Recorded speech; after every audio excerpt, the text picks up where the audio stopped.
Manever I say ma PENDREAM TV. PENDREAM TV there, o see them yopo.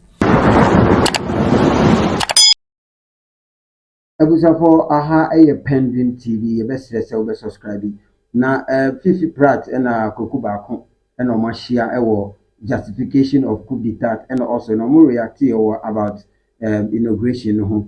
The person go video no more. Me person obeka me ho na enya yenko ni yenko video no mo se yenko. There's something very significant happened yesterday at the Black Star Square or Independence Square, whatever you call it. Okay. What was it? The head of state who had the largest applause, the most emphatic display of public enthusiasm. Was a 36-year-old. Ibrahim Traore. He was a Western cowboy. Yes, Ibrahim Traore. Clearly. No, I mean, not that. That should say something. You understand? Kwasi, no, but that should say something. Something. In fact, the Speaker of Parliament, a cowboy. The Speaker of Parliament, call him cowboy, call him whatever. The endorsement, the public endorsement, as far as you can. He had the loudest applause. The loudest applause, the loudest enthusiasm. Okay. We've seen it all before. I am very cynical and skeptical about these characters. Okay. We've seen it all before. You've seen more than. No problem, no problem. So, please. But for the moment yesterday, he was a man. All the so-called democratically leaders and so on did not get the kind of endorsement that Ibrahim Traore got at Independence Square. And that's a statement. I'm struggling to get the logic of your point. What is it? That the Ghanaian community... No, not just the Ghanaian community. No, we're majority there. The people clapping. Majority, obviously, were Ghanaians, Ghanaian citizens. Okay. What were they endorsing? What they were endorsing? They were endorsing a struggle against neocolonialism. They were endorsing a struggle for African people to take hold of their resources and to exploit it for their own benefit. They were endorsing a regime which is saying no to foreign military bases on African soil and so on. Those were the things they were endorsing. Now, democracy, I'm saying that democracy must yield something that the people want. Right. Because democracy in our lifetime and throughout the world on many occasions has yielded things that are against the interests of the people. So-called democracy. And in any case, if you come to test for ingredients in this so-called democracy, you find it lacking in many of the countries in West Africa. We fought for this. Why did we fight to restore constitutional normalcy and multi-party democracy? Why? Why did we do that? We put our lives on the line. Yes. Some died, actually. Yes. Some died. Many died. Yes. But so why did we do that? No, Kwaku. We did that in expectation of certain results. We did that believing that it would yield dividends to the population. I'm sure. Now, if 30 years later we do an examination and find that what we struggle for is not yielding the dividends we want, are we not entitled to change our minds? How do you do the change? Because I know you will I don't have a gun. I'm not a soldier. Did you see that? You know, yes. I cannot organize a coup d'etat and so on. I cannot. But I know you will not endorse or prescribe coup d'etat. Under certain circumstances, I will. In this constitutional look, for example. The only time I would endorse coup d'etat is the counter coup d'etat, as Nkrumah himself said. No, Kwaku, let me give you another example.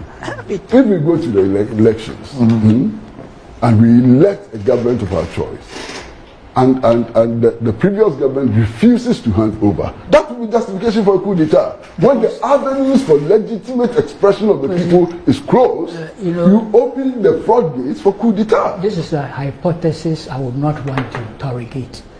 Why? Because it wouldn't happen. And our history has vindicated that point. We've had about 8 or 9 transitions with all its challenges, and many of those transitions, that's why I made a point that even 2 election petitions came on board. We have found a way of deepening the democratic consolidation exercise. We should not contemplate, and because your scenario wouldn't happen, tell you, no You mean Ghanaian. we cannot have a Bokassa as head of state in It is Ghana? not going to happen. How do you come to that conclusion? That's why I said I will interrogate. We could have a Bokassa in Ghana anytime. Anytime. Anytime we could have a You are Bokassa. underestimating what our you have historical been around. experience. You have I been think you are. around. Look, we have created a critical mass of a commitment against military adventurism, and for the upgrade again of constitutional democracy. Look, it's not a perfect system. Right. No way. I'm not talking about perfection. Yeah. I'm talking of a certain journey that we have taken, including with your support. Yeah. Well, With your participation. effort, Okay. your participation. And here you give me a scenario, a hypothesis of a Bokassa at this stage in our history. It won't happen, my brother. Kwaku, I'm surprised that you've come to a conclusion that it won't happen. Because I'm looking at elections in Ghana since 1991. Yes. And I'm looking at some of the candidates, some of the people who qualified to be on the ballot. That's Their views, the people their decided. attitude, and so on. It's their right to be there if they One qualify day, in terms one day, some of those people are going to emerge as victorious in our election. if true, And you fair know and that what foul I'm means- saying? if true, fair and free means yes. The person is elected. After he's elected, he says, "Hey, to hell with your He constitution." can't do that. It has happened in history again. We are talking about history. Kwaku. Why? Adolf Hitler. Was he not democratically elected? Look at what he put the world through. Kwasi, again you've gone to. So I'm saying that when we have a situation and a Bokassa emerges and Adolf Hitler emerges, it becomes legitimate and proper I'm sure you are to saying overthrow if, them. Okay. All right. That's what I'm saying. Okay. see, you know what? This argument, Yeah. if you are not careful, Yes. could be reversed to justify the 66 coup. If you are not careful with this logic, it could be reversed. In 1966, we didn't have a Bokassa in power. So we cannot reverse this argument to justify the 1966 I'm coup. talking. And again, on hindsight, You know my position. I know. I'm talking of On people hindsight. who assumed Kwaku. that what we had was a Bokassa. No. They thought we had a live president when Nkrumah was never declared formally a live president. Agreed. But they thought we had, not that they thought, they saw a one-party state. The fact, again, and I'm being very honest, the 66 coup was completely unjustified. It was a foreign teleguided adventure. So that is not an issue we are going to even debate here. But the 65 elections, you could also call it selection. 65. 1965, the second parliament of the First Republic. You could say so. Because it was only the party, the Central Committee, that did the selection of the members of parliament. And then they were declared unopposed and came to parliament, the second parliament. And there are people who see those things as why they should justify the 1966 coup. Because they look at just those things. I don't. I disagree.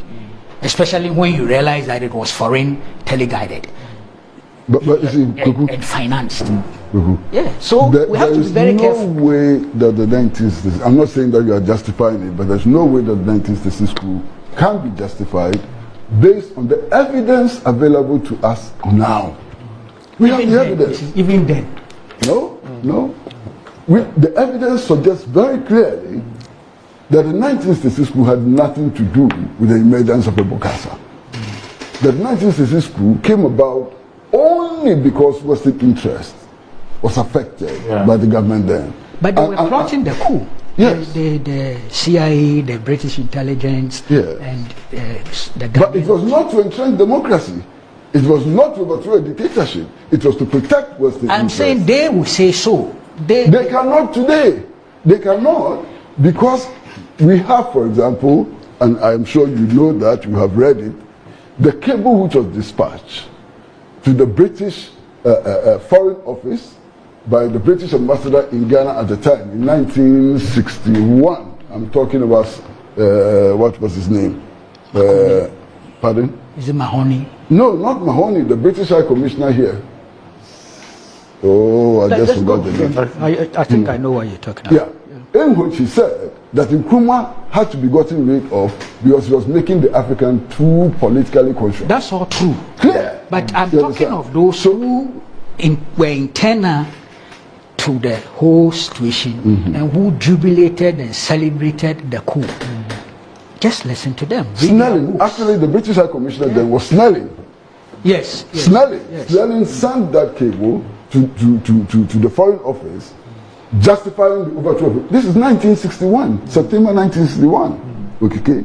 So they cannot turn around today and tell us that because Bokassa was emerging in Nkrumah and so on. It is Of course, not. look, even the It is read the declassified documents of the CIA, and so it's clear why they conspired. In 1958, we were multiple. I had the privilege. But there was a coup attempt. I had the privilege, of interviewing AK the coup before he died. And really, I'm sure you've seen that. On hot interview. issues. Yes, you've seen that interview. Hot issues in on which TV3. he admits that as far as he was concerned, Nkrumah was the best leader that Ghana ever had. He was part of the conspiracy. I know. And he explains how he got into the conspiracy through threats, blackmail, and so on. I don't believe that.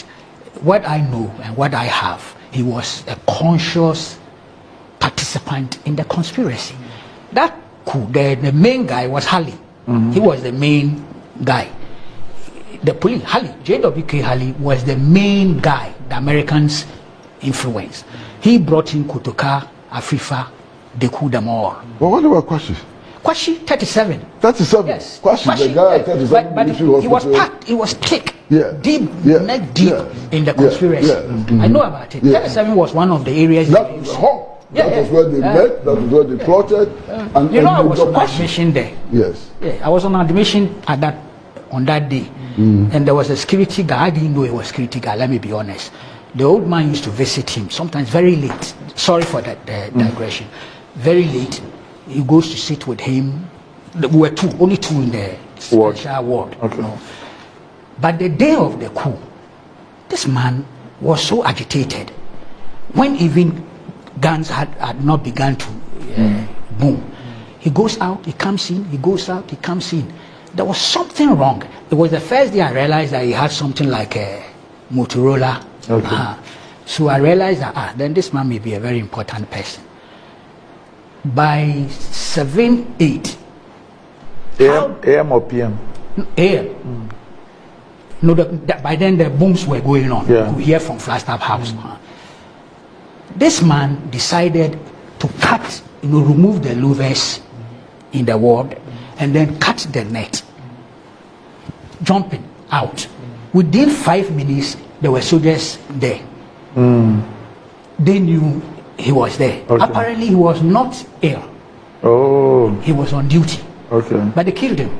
Okay. They found him. Yeah, they found him and shot him dead. It's when my father came from jail 3 years later that he asked, what happened? Did something happen to that? And I saw that man was jumping out. The soldiers had just come and we could hear gunshots. So the man died. Then he told me that, the man was on operations. Okay. Because they knew 37 was part of the conspiracy then. Right. Okay. Dedi kama amena PENDREAM TV ase. Na so far so good. Say open online portal e wo Ghana. Nipa share, nipa follow, nipa comment here. To my best of knowledge, without any biases, PENDREAM TV.